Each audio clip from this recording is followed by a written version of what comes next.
Namaku Arga Putra, siswa kelas 12 di sebuah SMA negeri di pinggiran Wonosobo. Sekolahku bukan sekolah besar, tapi sudah tua, berdiri sejak tahun 70-an. Cat dindingnya mulai pudar, jendela-jendela kayunya lapuk, dan setiap lorongnya selalu berbau lembab.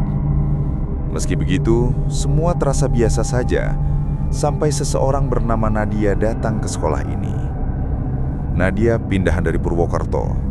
Wajahnya tenang, tutur katanya lembut, dan dia jarang bicara dengan siapapun. Ia selalu duduk di bangku paling belakang, di deret dekat jendela. Dari tempat itu, dia bisa melihat taman belakang sekolah yang penuh pepohonan bambu. Kadang, aku lihat dia menulis sesuatu di buku gambar, tapi bukan sketsa atau catatan pelajaran. Hanya barisan tulisan aneh seperti kalimat setengah yang sulit dibaca. Suatu kali aku lewat dan sempat melihat salah satunya tertulis, "Mereka menunggu di bawah." Waktu itu, aku tidak mengerti apa maksudnya. Kupikir dia cuma aneh. Tapi sejak hari itu, aku mulai memperhatikan. Setiap jam istirahat, Nadia sering duduk menunduk di kelas, bibirnya bergerak seperti sedang bicara sendiri. Beberapa teman bahkan bilang mereka pernah mendengar dia tertawa kecil padahal sendirian. Tapi tidak ada yang berani menegurnya.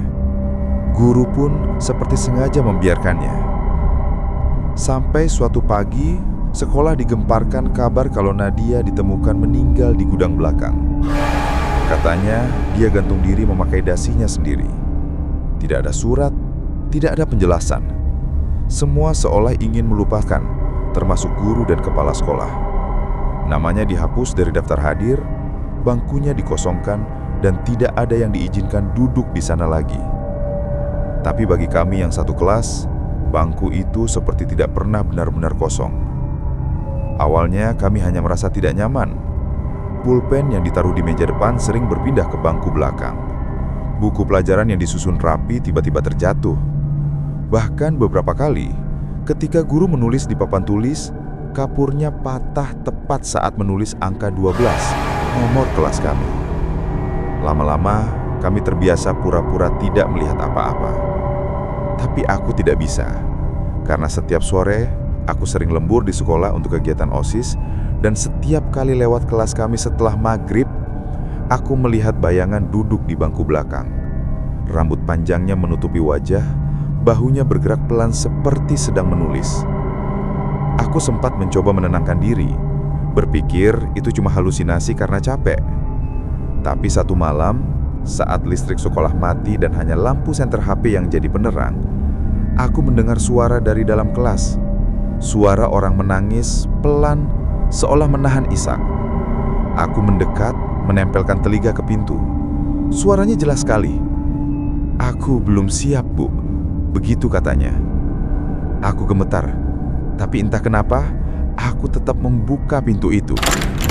Kelas gelap, hanya cahaya samar dari luar jendela, dan di bangku belakang, aku melihat seseorang duduk membelakangi. Rambutnya panjang, seragamnya kusut, dan di tangannya ada kertas ujian. Aku terpaku. "Nadia?" tanyaku pelan. Sosok itu berhenti menulis, lalu menoleh perlahan. Lehernya memar, kulitnya pucat keunguan, dan tali dasi masih melingkar di sana. Matanya menatapku kosong, tapi bibirnya bergerak, menggumam nyaris tanpa suara. Ujian belum selesai. Lampu tiba-tiba menyala lagi, sosok itu lenyap. Di atas meja hanya ada kertas ujian yang setengah terisi, dan di pojoknya tertulis, "Kalau aku gagal lagi, aku tetap di sini." Aku langsung berlari keluar dan tidak berani kembali sampai pagi. Keesokan harinya, aku mencoba bercerita pada teman-teman. Mereka hanya tertawa dan bilang aku kebanyakan nonton film horor.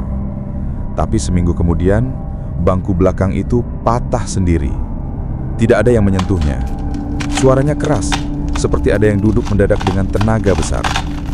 Petugas kebersihan yang memindahkan bangku itu berteriak ketakutan. Di bawahnya tergores tulisan dengan paku, "Aku masih di sini, Arga." Sejak saat itu, aku tidak pernah lagi lewat depan kelas itu saat sore hari, Tapi setiap kali ada siswa baru yang duduk di bangku belakang, mereka selalu bilang hal yang sama. Kadang saat pelajaran, tiba-tiba ada yang meniup tengkuk mereka pelan, seolah ada seseorang yang duduk di belakang menunggu ujian yang tak pernah selesai.